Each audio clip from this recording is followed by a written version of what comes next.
My stepmom always said she loved me like her own daughter, so I played the voicemail she left my dad about getting rid of me. Vera moved in when I was 12, all warm hugs and homemade cookies. She painted my nails, braided my hair, and told everyone we met that I was her bonus daughter. When people complimented how well-behaved I was, she'd beam and say, "Delilah's just naturally sweet. I'm so lucky to have her." For 3 years, I believed every word. Dad traveled for work constantly, international consulting that kept him away for weeks at a time. Vera would take me shopping at expensive boutiques, let me stay up late watching movies she claimed were too mature for other kids my age, and always sided with me during parent-teacher conferences. She'd squeeze my hand conspiratorially and whisper, "You and I understand each other, don't we, sweetheart?" When my bio mom called, drunk and bitter and demanding money, Vera would hand me the phone with a sympathetic smile and whisper, "You don't have to talk to her if you don't want to. I'm your real mom now." I felt guilty for loving her more than the woman who gave birth to me. My bio mom had abandoned me when I was 8, choosing her addiction over motherhood. Vera seemed like a miracle. A woman who actually wanted me, who showed up to every school play and soccer game, who remembered my friends' names and my favorite foods. She even kept a journal about my daily life, writing down funny things I said and milestones I reached. "For when you're older," she'd explain, "so you'll always remember how loved you were."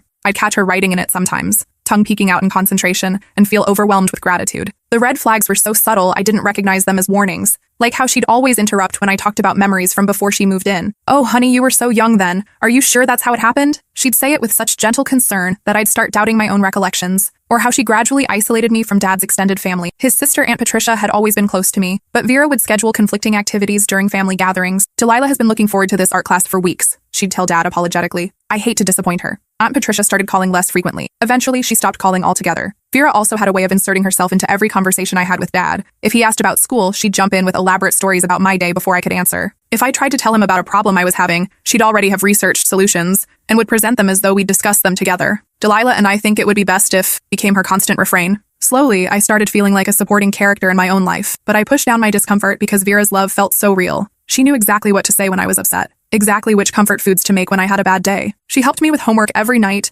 braided my hair each morning, and never missed an opportunity to tell people how proud she was of me. "I always wanted a daughter," she'd say, stroking my hair. "You're everything I ever dreamed of." Everything changed the day I came home sick from school early. I'd been battling a stomach bug for 3 days, trying to push through because we had a big chemistry test. But during third period, I threw up in the hallway and the nurse sent me home immediately. I used my key, Vera's idea, so I'd never feel locked out of my own home, and heard her voice coming from the kitchen. She was on the phone, laughing in a way I'd never heard before. Not the warm maternal chuckle I was used to, but something cold and calculating, something predatory. "The little brat actually thinks I care about her," she said, her voice dripping with contempt. "Dennis is so fucking gullible. Of course I'm sweet to his precious daughter. I've been playing this game for 3 years, and he hasn't suspected a thing." My blood turned to ice. I pressed myself against the hallway wall, afraid to breathe. But the second we're married and I get my name on everything, she's gone. I've already found a boarding school in Montana, middle of fucking nowhere. She'll visit holidays if she's lucky, but Dennis will be so busy with our real children, he won't even notice she's not around. I stood frozen in the hallway, my fever forgotten. Our real children. She was pregnant. "I'm not raising another woman's mistake," Vera continued, her voice becoming more vicious with each word. "Especially not one who looks exactly like his ex-wife. Every time I see those eyes, those fucking manipulative eyes, I want to slap the smug right off her face." Her voice rose as she warmed to her subject. "Do you know how hard it's been, pretending to love that spoiled little princess? 3 years of fake hugs and fake bedtime stories and fake interest in her stupid art projects. 3 years of, 'Oh, Delilah, you're so talented,' and 'Oh, Delilah, you're so smart.' I deserve a fucking Oscar." My hand shook as I quietly backed toward the front door. Each word was like a physical blow, shattering everything I thought I knew about my life. The best part? Everyone thinks I'm a saint. Her teachers, the neighbors, even Dennis's parents think I'm Mother of the Year. Who's going to believe a 15-year-old over the woman who's been nothing but loving and patient for 3 years? She laughed again, and the sound made my skin crawl. "I've been documenting everything, building my case, how she's been acting out lately, talking back, her grades slipping. I even have a folder full of her concerning behavior that I've been collecting. By the time this baby comes, little Miss Perfect will be someone else's problem." I slipped out the front door and sat in our neighbor's garden, hidden behind Mrs. Chen's rose bushes, until I saw Dad's car pull up hours later. My mind was reeling, trying to process what I'd heard. 3 years of lies, 3 years of performance. Every hug, every kind word, every moment of supposed love, all fake. That night at dinner, Vera served my favorite meal, spaghetti and meatballs with garlic bread, while announcing her pregnancy with theatrical excitement. Dad was overjoyed, spinning her around the kitchen and talking about nursery colors and baby names. I forced myself to smile and congratulate them, all while Vera squeezed my shoulder and declared, "Delilah's going to be the best big sister." She looked me dead in the eyes when she said it. The message was clear. Keep your mouth shut, or things will get worse for you. I played along, gushing about how excited I was to be a big sister, how I couldn't wait to help with the baby. But inside, I was falling apart. Everything I thought I knew about my family was a lie. For weeks, I said nothing. Who would believe me? Perfect Vera, who volunteered at the food bank every Saturday and brought soup to sick neighbors and organized charity drives at church. Perfect Vera, whose journal about my childhood was filled with loving observations and proud moments. Meanwhile, she continued her performance with renewed vigor. She bought me a Big Sister t-shirt and let me help paint the nursery a soft yellow. She took photos of us shopping for baby clothes and posted them on social media with captions about how blessed she felt to have such a wonderful stepdaughter. But late at night, when Dad was asleep and she thought I couldn't see, I caught glimpses of her true face. The way she'd glare at me when Dad wasn't looking, her expression full of cold hatred. How she'd accidentally bump into me in the hallway, hard enough to leave bruises on my ribs. How she'd move my belongings just slightly, making me feel like I was going crazy when I couldn't find things where I left them. Once, she cornered me in the laundry room while folding baby clothes. "Enjoying your last few months here?" she whispered, holding up a tiny onesie. "Because that's all you have left, sweetheart. I've already picked out your uniform for Mountain View Academy. Navy blue polyester. Very flattering." When I didn't respond, she stepped closer. "You know what the best part is? Your father will think it was his idea. He'll be so overwhelmed with the new baby that when I suggest you need more structure, more discipline, he'll practically beg me to find you a good boarding school." She smiled, and it was the most terrifying expression I'd ever seen. "I've been planting seeds for months. Little comments about how you've been moody lately, how you seem overwhelmed by the idea of sharing attention with a sibling. By the time I'm done, he'll think shipping you off to Montana is an act of mercy." The breaking point came 2 weeks later, when I found her going through my baby photos in the basement. She was sitting cross-legged on the floor, systematically tearing pictures in half and tossing them into a garbage bag. "We need space for real family memories," she muttered, not knowing I was watching from the stairs. I watched in horror as she destroyed photo after photo. Me as a toddler with Dad, my first day of kindergarten, Christmas mornings, birthday parties, years of my life disappearing into that black garbage bag. She held up a picture of me and Dad at a father-daughter dance when I was 10. In the photo, I was wearing a pink dress and Dad was spinning me around. We both looked so happy. "Pathetic," she said, ripping it down the middle. "Like father, like daughter." That's when I realized she wasn't just planning to send me away. She was trying to erase me completely. She wanted to remove all evidence that I had ever been part of this family, that I had ever mattered to Dad. I crept back upstairs and started planning my revenge. My phone became my weapon. I started recording everything. Her fake phone calls to boarding schools, her conversations with contractors about converting my bedroom into a nursery, her late-night rants to friends about how difficult stepmotherhood was. I documented her throwing away my belongings, claiming they were taking up space for the baby. I recorded her practicing concerned expressions in the mirror, rehearsing how she'd tell Dad about my supposed behavioral problems. I even caught her researching how to plant evidence that would make me look like I was using drugs. But the most damning evidence came from her own stupidity. The final piece came when Dad left for a 2-week business trip to Singapore. Vera thought I was asleep and called her sister Carmen in Phoenix, leaving a rambling, wine-fueled voicemail about her master plan. I pressed my ear to the heating vent in my room, phone recording, as her drunken voice carried up from the kitchen below. "Carmen, it's me. I know it's late, but I had to call.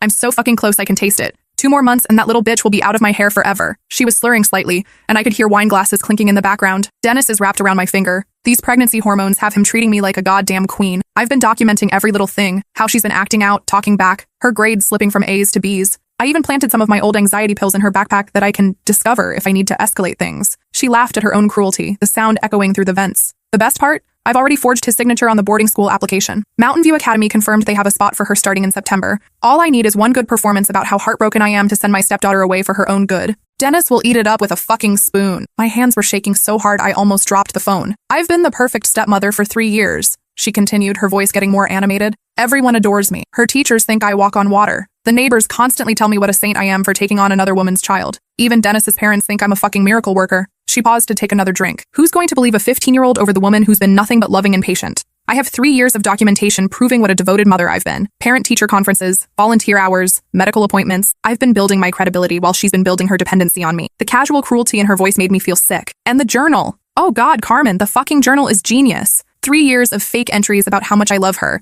how proud I am, what a blessing she's been. If anyone ever questions my motives, I have documentation of my devotion to that little parasite." I listened to her detail how she'd been slowly poisoning my relationship with Dad's family, how she'd been intercepting calls and letters from relatives who cared about me, how she'd been systematically isolating me from everyone who might support me. I told Dennis's sister that Delilah didn't want to talk to her anymore, that she was going through a phase where she only wanted to bond with me. Patricia was hurt, but she believed it. They all believe everything I tell them because I'm just so fucking convincing. She laughed again, the sound making my skin crawl. "The hardest part has been pretending to care when she gets excited about stupid teenage shit. Do you know how many school plays I've had to sit through? How many soccer games where I had to cheer while she ran around like an uncoordinated deer? How many bedtime stories I've had to read while fighting the urge to smother her with the pillow? My blood ran cold. But it's almost over. 2 more months of this charade and then it's just me, Dennis, and our real family. I'll finally get the life I deserve. And that little reminder of his failed first marriage will be someone else's problem." She paused, and when she spoke again, her voice was softer but somehow more chilling. "The baby will never even know she existed. I'll make sure of that. By the time he's old enough to ask questions, she'll just be some distant relative who went away to school. Dennis will be so wrapped up in being a father to his real child that he'll forget he ever had a daughter before me." I lay in bed afterward, phone clutched in my trembling hands,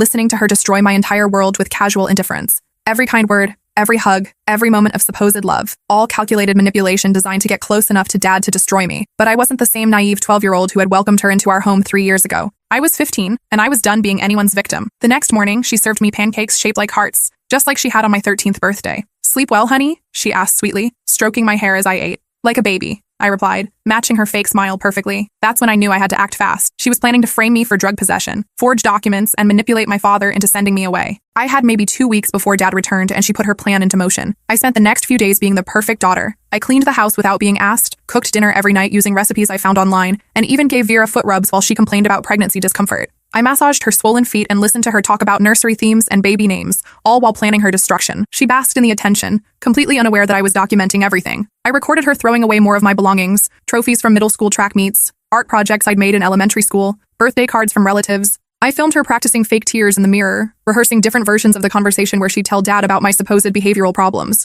"Dennis, I'm so worried about Delilah," she'd say to her reflection, dabbing at dry eyes with a tissue. "She's been so angry lately, so defiant. I think the baby is triggering some abandonment issues from when her mother left." She'd try different expressions, different inflections, perfecting her performance. I caught her researching signs of teenage drug use and how to stage an intervention. I filmed her hiding my anxiety pills, medication I'd never seen before, in various locations around my room, testing different spots to see which would look most convincing when she discovered them. But the most damning evidence came from her own stupidity and arrogance. 3 days before Dad's return, Vera called Mountain View Academy to confirm my enrollment. She thought I was at soccer practice, but I'd hidden in the basement storage room and was recording through the heating vents. The sound carried perfectly through the old house's ductwork. "Hi, this is Vera Morrison calling about Delilah Morrison's enrollment for the fall semester," she said in her professional voice, the one she used when talking to teachers or doctors. I listened as she gave them my full name, birth date, and even my social security number, information she could only have gotten by going through Dad's private files in his locked office. "Dennis will be calling to confirm payment soon," she told them. "We're just so heartbroken about this decision, but Delilah needs more structure than we can provide at home. She's been acting out since we announced the pregnancy,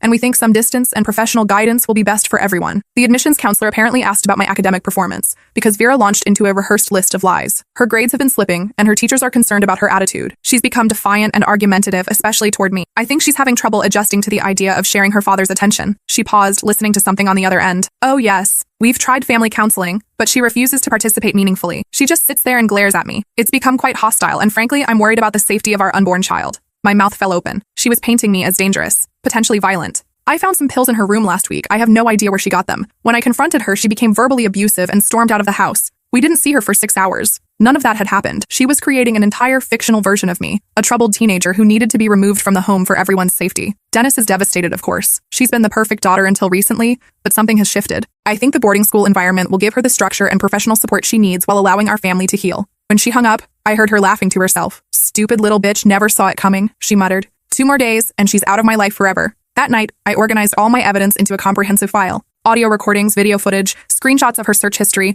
photos of her forged documents, everything chronologically arranged with timestamps and detailed descriptions. I also wrote a 10-page letter to Dad, explaining exactly what had been happening and why I'd kept quiet for so long. I included specific examples of her manipulation, her fake kindness in public versus her cruelty in private, and her elaborate plan to get rid of me. I documented every lie she'd told, every piece of my history she'd tried to erase, every moment of abuse disguised as love. But I wasn't done yet. I wanted witnesses. I wanted her humiliation to be as public as her performance had been. The day before Dad came home, I implemented the final phase of my plan. I called Dad's parents, his sister Patricia, his brother Michael, and his best friend from college, Dave. I told each of them I was planning a surprise welcome home party for Dad, and that it would mean so much to have the whole family there. "It's been such a hard time with the pregnancy and everything," I told them, playing up the innocent stepdaughter role. Vera's been feeling a little overwhelmed, and I thought having everyone together would cheer her up. They all agreed immediately. Patricia even offered to bring her famous lasagna. I invited some of Dad's work colleagues who happened to be in town, the neighbors who thought Vera was a saint, and even our pastor from the church where she volunteered every weekend. Vera was thrilled when I told her about the party, thinking it was another opportunity to play the perfect wife and stepmother in front of an audience.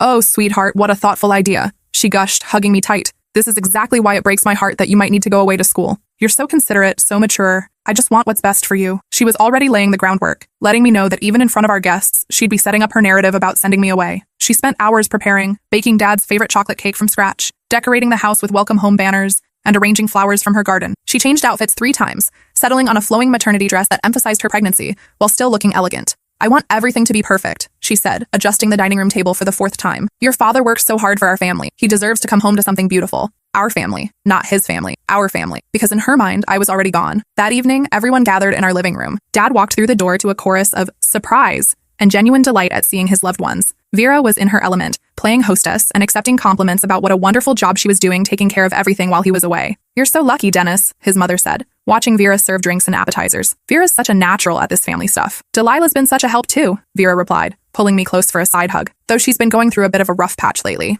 Teenage years, you know. Sometimes I wonder if she needs more structure than I can provide. I watched her plant seeds of doubt in everyone's minds, preparing them for her eventual announcement that I was being sent away. She was so smooth, so practiced. If I didn't know the truth, I might have believed her myself. "What kind of rough patch?" Patricia asked, looking concerned. "Oh, just typical teenage rebellion," Vera said with a sad smile. "Acting out, grade slipping, some defiance toward authority. I think she's having trouble adjusting to the idea of a new baby in the house." She reached over and squeezed my hand sympathetically. "We're looking into some options for additional support. Maybe a boarding school with a strong academic program and good counseling services. Sometimes a change of environment can be exactly what a young person needs." I watched Dad's face as she spoke. He looked surprised. This was clearly the first he was hearing about my supposed problems, or any plans for boarding school. But he trusted Vera completely, and she'd been there taking care of me while he was away. "I hadn't realized things were that serious," he said slowly. "I didn't want to worry you while you were working," Vera replied, playing the protective wife. "But yes, it's been challenging. I think some professional guidance might be beneficial for all of us." Patricia looked skeptical. "Delilah seems fine to me. She's the one who organized this whole party. She has good moments," Vera said quickly. "But you're not here to see the day-to-day struggles, the attitude, the defiance. Just last week, I found some concerning items in her room." My heart pounded as she began building her case in real time, in front of everyone who mattered to Dad.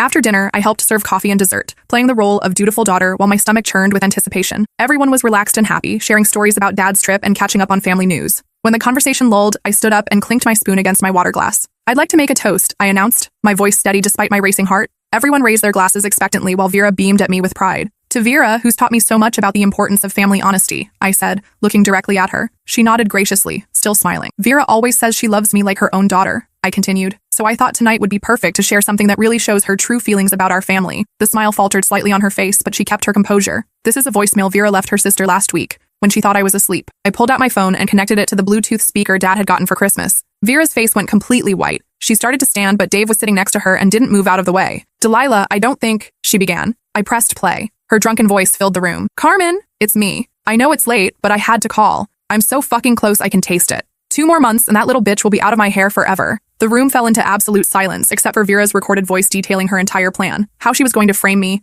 manipulate Dad, and ship me off to boarding school in Montana. How she'd been faking her love for 3 years just to get access to Dad's money and property. How she'd forged his signature and planted drugs in my room. "I'm not raising another woman's mistake," her voice continued, getting more vicious. "Every time I see those eyes, those fucking manipulative eyes, I want to slap the smug right off her face." Dad's mother gasped audibly and dropped her coffee cup. It shattered on the hardwood floor, but no one moved to clean it up. Patricia had her hand over her mouth, staring at Vera in horror. Dad's face was cycling through confusion, disbelief, and slowly mounting rage. Dave had started recording with his own phone, but the recording wasn't done destroying Vera's life. "Do you know how hard it's been, pretending to love that spoiled little princess? 3 years of fake hugs and fake bedtime stories, and fake interest in her stupid art projects. 3 years of, 'Oh, Delilah, you're so talented,' and 'Oh, Delilah, you're so smart. I deserve a fucking Oscar.'" Michael stood up and moved between Vera and me, his protective instincts kicking in. "The best part? Everyone thinks I'm a saint. Her teachers, the neighbors, even Dennis's parents think I'm mother of the fucking year. Who's going to believe a 15-year-old over the woman who's been nothing but loving and patient for 3 years?" By the time the first recording ended,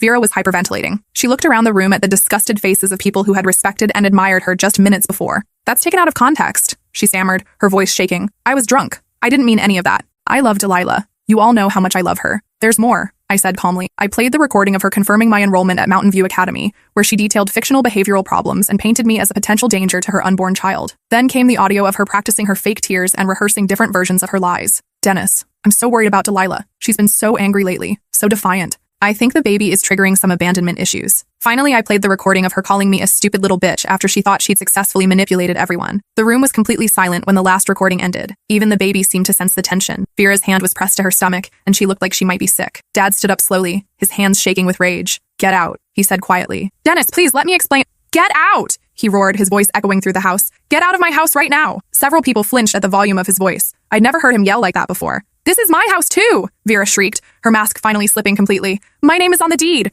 I have rights. I've put 3 years of my life into this family. 3 years of lies," Patricia said, standing up. 3 years of manipulating my brother and abusing my niece. "I never abused anyone," Vera screamed. "I gave that ungrateful little brat everything. I treated her better than her own mother ever did. You documented fake behavioral problems to justify shipping her away," Michael shouted back. "You planted drugs in her room. You forged Dennis's signature." "Actually," Dave interjected. He was a lawyer. "Prenups are wonderful things, especially ones that include morality clauses about fraud and abuse of family members. Vera's face crumpled as she realized her entire plan had backfired. Not only was she losing me and Dad, but she was about to lose everything she'd spent 3 years working toward. "You planned this," she hissed at me, pointing an accusatory finger. "You manipulative little bitch. You recorded private conversations. You set me up." "I documented the truth," I replied calmly. "Something you wouldn't recognize if it hit you in the face." "I was trying to help you," she screamed. "You needed structure. You needed discipline. I was going to make something of you." "By destroying every trace of my existence?" I asked. "By throwing away my baby pictures and telling my family I didn't want to talk to them anymore?" Dad looked confused. "What's she talking about?" "Ask Aunt Patricia when she last talked to me," I said. "Ask her about all the times she tried to call and was told I didn't want to speak to her." Patricia's face went white. "Vera told me you were going through a phase. She said you only wanted to bond with her, that you found it hard to talk to your father's family because it reminded you of your mother's abandonment." "I never said that," I replied. "I haven't talked to you in over a year because she's been intercepting your calls and telling you lies." Dad turned to Vera, his expression murderous. "You kept my daughter away from my family?" "I was protecting her," Vera insisted. She was confused, conflicted about her loyalties. "I was helping her focus on our nuclear family instead of getting pulled in different directions." "You were isolating her," Dad's mother said, her voice shaking with fury. "You were systematically cutting her off from everyone who loved her so she'd have nowhere to turn when you got rid of her." That night, Vera packed her bags while Dad called his lawyer. The prenup was ironclad. Any attempt to defraud or abuse family members would result in immediate forfeiture of all claims to property or assets. Her pregnancy didn't matter. The fraud was documented. The marriage was over. She tried to take some of my belongings with her, things she'd claimed to love, artwork I'd made, photos of us together that she'd insisted on displaying. Dad stopped her at the door. "Those belong to my daughter," he said coldly. "The daughter you tried to destroy." "She's not even your real daughter,"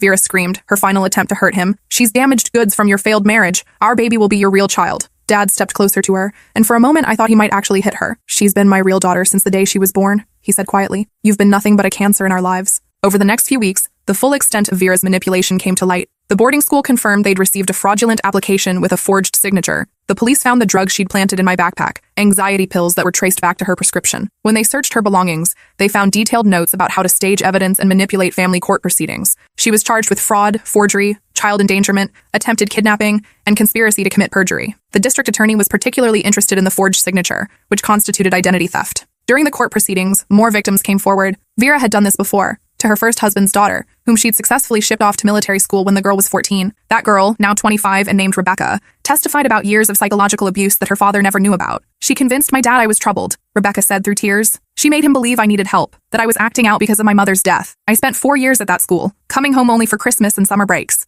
By the time I graduated, my father and I were strangers." Rebecca's testimony was devastating. She described the same pattern of behavior: the initial love bombing, the gradual isolation from family, the manipulation of the father figure, and finally, the systematic destruction of the child's place in the family. "She told my father I didn't love him anymore," Rebecca continued. "She intercepted letters I sent from school, threw away gifts I made him in art therapy. When I came home for visits, she'd already filled my room with her crafting supplies. There was no space for me anymore." The judge was clearly disturbed by the pattern of predatory behavior. During sentencing, he called Vera a danger to children and families, and noted that her actions showed a complete lack of empathy and remorse. Vera got 3 years in prison, and a restraining order keeping her away from me, Dad, and the baby when it was born. The judge also ordered restitution for the therapy I'd need to process years of psychological manipulation. The baby, my half-brother Oliver, was born while she was incarcerated. Dad got full custody, and we hired a wonderful nanny named Beatrice who actually loves children. She's been with us for 2 years now, and she's never once suggested that anyone in our family needs to go anywhere. Beatrice has gray hair and kind eyes and makes the most amazing chocolate chip cookies. She reads Oliver bedtime stories with funny voices and takes him to the park every afternoon. When he's older, I'll tell him that his biological mother was sick and couldn't take care of him, but that he's surrounded by people who love him completely. 6 months after Vera's conviction, I received a letter from her in prison. It was 8 pages of rambling, self-pitying nonsense where she blamed me for ruining her life, claimed she really had loved me, and begged me to ask Dad to drop the restraining order so she could see her son when she got out. "I know I made mistakes," she wrote, "but everything I did was because I love this family. I wanted us to be perfect, and sometimes that meant making hard choices. You were old enough to be independent, but Oliver needs his mother. Please don't punish an innocent baby for my errors in judgment." Errors in judgment. 3 years of calculated psychological abuse, and she called it errors in judgment. I wrote back with just 2 words: "No thanks." I kept the letter, though. Someday, when Oliver asks about his mother, I'll show him exactly what kind of person she really was. I'll let him decide for himself whether someone who sees abuse as errors in judgment deserves a place in his life. 3 years later, I'm 18 and starting college in the fall, at a school I chose, studying art therapy so I can help other kids who've been through what I experienced. Dad and I are closer than ever, and Oliver is the light of our lives. He's 3 now, obsessed with dinosaurs and train sets, and he calls me Dee Dee because he can't pronounce Delilah yet. Sometimes I catch Dad looking at me with this expression of profound regret, and I know he's thinking about all the signs he missed, all the ways Vera manipulated him. We've had long conversations about it in therapy. Individual sessions for both of us and family sessions together. I should have protected you, he said during one particularly difficult session. I should have seen what she was doing. She was good at what she did, I replied. She fooled everyone, not just you. Patricia thought she was wonderful. Grandma thought she was a saint. Even I believed her for 3 years. But you were a child, he said, his voice breaking. It was my job to keep you safe, and I brought her into our lives. I gave her access to you. Dr. Martinez, our family therapist, helped us work through the guilt and trauma. She explained that people like Vera are master manipulators who specifically target families with vulnerabilities. Single fathers, children who've been abandoned by a parent, people desperate for love and stability. She didn't choose your family randomly, Dr. Martinez explained. She identified exactly what you both needed most and provided it, building dependency and trust before revealing her true intentions. This is classic predatory behavior. Vera was released from prison last month. I heard through the courthouse grapevine that she's working at a gas station 2 towns over and living in a studio apartment above a laundromat. She's not allowed to contact us, but mutual acquaintances say she tells everyone who'll listen that she was the victim of a vindictive teenager's lies. According to Rebecca, who keeps tabs on her through social media, Vera has been trying to present herself as a wronged mother who lost custody through a conspiracy of lies. She posts vague memes about toxic families and false accusations, and shares articles about parental alienation syndrome. Sometimes I wonder if I should feel guilty about destroying her life so completely. Then I remember her voice on that recording, calling me a stupid little bitch while planning to drug me and ship me away. I remember watching her tear up my baby pictures and throw away 3 years of my childhood memories. I remember the cold hatred in her eyes when she thought no one was looking. I sleep just fine. Last week, I ran into her at the grocery store. I was home from my freshman year of college for spring break, shopping for ingredients to make Oliver's favorite cookies. She was in the checkout line ahead of me, looking older and harder, with cheap clothes and gray roots showing in her badly dyed hair. For a split second, I saw fear in her eyes, like she thought I might cause more trouble for her, might somehow extend her punishment even though she'd served her time. I had every legal right to ignore her. The restraining order had expired when she was released from prison. I could have pretended not to see her, could have moved to a different checkout line, could have treated her like the stranger she'd always been beneath the facade. Instead, I smiled and said, "Hope you're well, Vera." Because I am well. Better than well. I'm in college studying something I'm passionate about. I have a father who loves me unconditionally, and a little brother who thinks I hung the moon. I have friends who know my real story and support me completely. I have a future full of possibilities that she tried to steal from me, and she's exactly where she belongs. Alone, starting over at 42 with nothing to show for her years of manipulation, except a criminal record and a reputation that follows her everywhere she goes. Rebecca and I have become friends. We text regularly, sharing stories about our recovery and our relationships with our fathers. Her dad eventually realized what Vera had done to their family, and they've been rebuilding their relationship through therapy. It's been harder for them. She lost 4 crucial years of her adolescence to that military school, but they're making progress. The best revenge, Rebecca told me during one of our phone calls,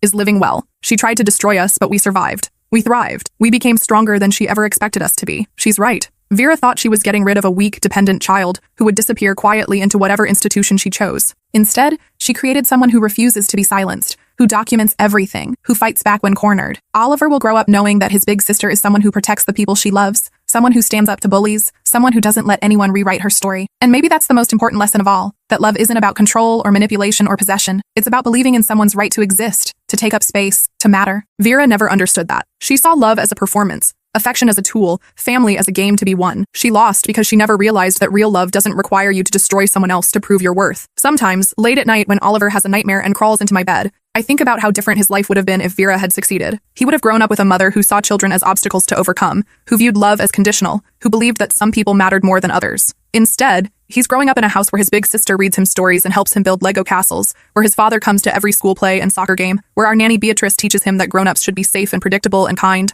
He'll never remember the first 3 months of his life, when his biological mother was in prison and his family was healing from her betrayal. He'll grow up thinking that families naturally support each other, naturally celebrate each other's successes, naturally protect each other from harm. And maybe that's the real victory. Not just that I survived Vera's attempt to erase me, but that I helped create a home where Oliver will never have to question whether he's loved, whether he belongs, whether someone is plotting to get rid of him. That's something she'll never be able to take away.